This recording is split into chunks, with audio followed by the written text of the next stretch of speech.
Have you ever been wrongly accused of something you didn't do?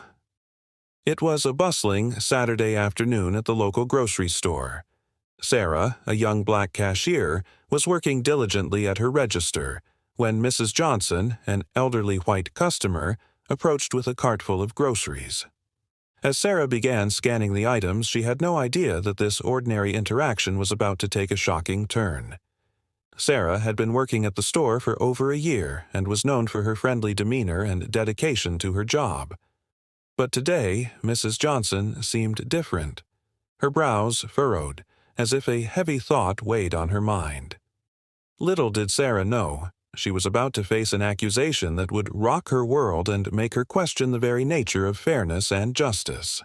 As Mrs. Johnson placed the last item from her cart onto the conveyor belt, Sarah efficiently scanned and bagged the groceries.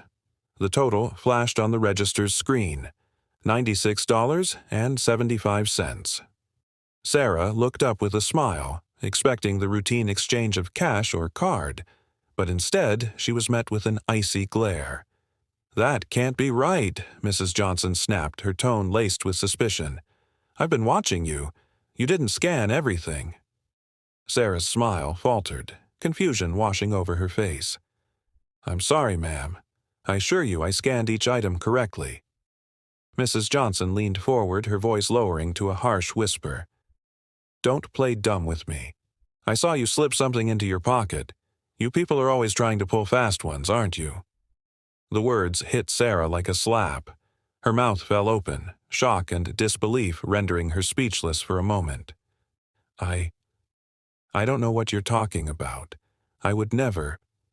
I want to see the manager. Right now." Mrs. Johnson's voice rose, attracting the attention of nearby shoppers. "I won't stand for being robbed blind by some thief." Sarah felt her heart pounding in her chest, her hands starting to tremble. She had never been accused of anything like this before. She took pride in her honesty and integrity. How could this be happening? The store manager emerged from his office, his expression serious as he approached the register. "What seems to be the problem here?" "This girl is trying to steal from me," Mrs. Johnson declared. "I demand you check the cameras. I'm not paying until I know the truth." Sarah looked to her manager pleadingly, desperate for him to believe her. But as he turned to review the security footage, an icy feeling of dread settled in her stomach. What had really happened at that register? The truth was about to be revealed, and it would change everything.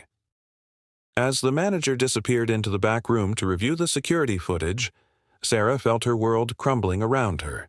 She had always prided herself on her integrity, her commitment to hard work, and her unwavering honesty. Growing up, her parents had instilled in her the values of respect, empathy, and diligence. They had taught her that character was everything, and that trust was earned through consistent, ethical behavior. Sarah had carried these lessons with her throughout her life, and they had served as her guiding principles in her job at the grocery store. She treated every customer with kindness and respect, regardless of their background or appearance. She took her responsibilities seriously, double-checking every transaction to ensure accuracy and fairness. But now, in the face of Mrs. Johnson's accusation, all of Sarah's hard work and dedication seemed to vanish in an instant. The customer's words cut deep, not just because of their cruelty, but because they struck at the very core of who Sarah was as a person. To be accused of theft was to have her very character called into question. As she stood there, her hands trembling and her heart racing, Sarah couldn't help but feel a profound sense of fear and helplessness.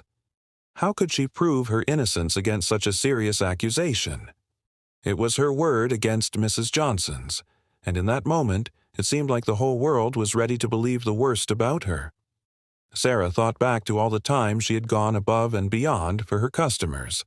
The elderly man she had helped carry his groceries to his car, the young mother she had comforted when her baby wouldn't stop crying, the teenager she had encouraged when he was having a bad day. She had always strived to be a force for good in her community, but now it felt like none of that mattered. As the minutes ticked by and the manager remained in the back room, Sarah couldn't shake the sinking feeling that her fate had already been sealed. She knew that if the footage showed even the slightest hint of wrongdoing, her life could be ruined forever. Her job, her reputation, her future, everything hung in the balance. But even in the midst of her fear and despair, Sarah clung to the hope that the truth would prevail. She knew in her heart that she had done nothing wrong, and she had to believe that somehow, some way, her innocence would be proven. She just had to trust that the security cameras had captured the reality of what had happened and that the manager would see the situation for what it truly was. As she waited, her breath held and her heart pounding, Sarah couldn't help but wonder, how much longer would she have to endure this nightmare before the truth finally came to light? Mrs. Johnson stood firm, her arms crossed and her eyes narrowed as she watched the manager disappear into the back room. She had always considered herself a vigilant and observant person, someone who could spot deception from a mile away. And today, her instincts were screaming at her that something was amiss.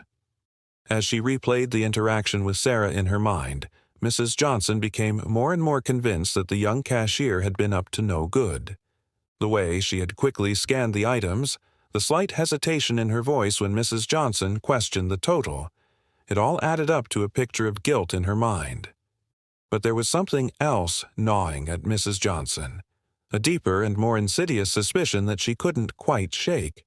She had seen the news stories, heard the whispers among her friends about the supposed crime wave sweeping the city, and in her mind, the culprits always seemed to fit a certain profile: young, urban, and all too often black.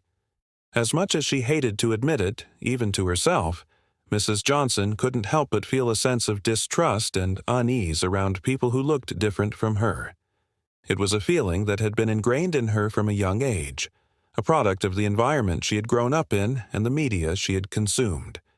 And now, faced with what she saw as clear evidence of wrongdoing, those biases were rising to the surface like never before. Mrs. Johnson's agitation grew with each passing minute. She tapped her foot impatiently, her eyes darting around the store as if searching for more signs of malfeasance. She couldn't understand why the manager was taking so long, why he hadn't already confronted Sarah and demanded an explanation. In her mind, the case was open and shut. The cashier had tried to pull a fast one, and now she needed to face the consequences. Mrs. Johnson had no patience for excuses or pleas for leniency. In her world, actions had consequences, and those who broke the rules deserved to be punished. But as the minutes ticked by and the manager remained out of sight, a small voice in the back of Mrs. Johnson's mind began to whisper a troubling question. What if she was wrong? What if her accusations were baseless, fueled more by her own prejudices than any real evidence? The thought made Mrs. Johnson uncomfortable, and she quickly pushed it aside. No, she was sure of what she had seen. The cashier was guilty, and she would make sure that justice was served. But even as she clung to her conviction, Mrs. Johnson couldn't escape the nagging doubt that had crept into her thoughts.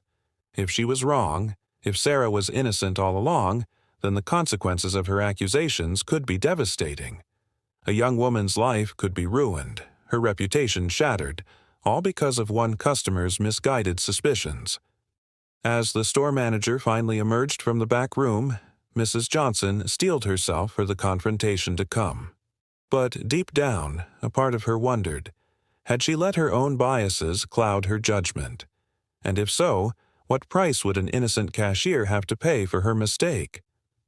The store manager, a balding man in his 50s named Mr. Thompson, sat hunched over the small screen in the dimly lit back office. The flickering glow of the security footage cast an eerie light on his face as he rewound and replayed the recording from Sarah's register. At first, the black and white images showed nothing out of the ordinary. Customers came and went, their transactions handled smoothly and efficiently by the young cashier. But as Mr. Thompson fast-forwarded to the moment of Mrs. Johnson's checkout, he leaned in closer, his brow furrowed in concentration. The camera angle was perfect, offering a clear view of both Sarah and Mrs. Johnson as they interacted at the register. Mr. Thompson watched intently as Sarah scanned each item, her movements quick and precise. He saw Mrs. Johnson's lips moving, her expression growing more agitated with each passing second. And then, just as Sarah finished bagging the last of the groceries, Mr. Thompson saw it. His eyes widened in disbelief, his mouth falling open in shock. There, on the screen in front of him, was the truth he had been searching for. If you are still watching, you are a legend. Please like the video and leave a beautiful comment. The footage showed Mrs. Johnson reaching into her purse, her hand rummaging around for a moment before emerging with a crisp $100 bill. She held it out to Sarah, who took it with a polite nod and entered the amount into the register. The drawer popped open, and Sarah quickly counted out the change, handing it back to Mrs. Johnson with a smile. But as Mrs. Johnson turned to leave, Mr. Thompson saw her pause, her face suddenly twisting in confusion. She patted her pockets, her movements growing more frantic with each passing second. And then, with a sinking feeling in his gut, Mr. Thompson realized what had happened. Mrs. Johnson had forgotten to take her change. In her haste to leave the store, she had stuffed the bills into her pocket without even looking at them. And now, in her mind, that missing money had become evidence of Sarah's guilt. Mr. Thompson leaned back in his chair, his head spinning with the implications of what he had just witnessed. He had seen the truth with his own eyes, and it was a truth that would turn this entire situation on its head. Taking a deep breath, Mr. Thompson stood up and marched out of the back office, the security footage still playing on the screen behind him. He approached Mrs. Johnson and Sarah, who were both waiting anxiously by the register. "Mrs. Johnson," Mr. Thompson said, his voice calm but firm. "I've reviewed the security footage, and I can say with certainty that Sarah did not steal from you. In fact, it appears that you forgot to take your change after paying." Mrs. Johnson's face went slack with shock, her mouth opening and closing like a fish out of water. "What? No, that's not possible.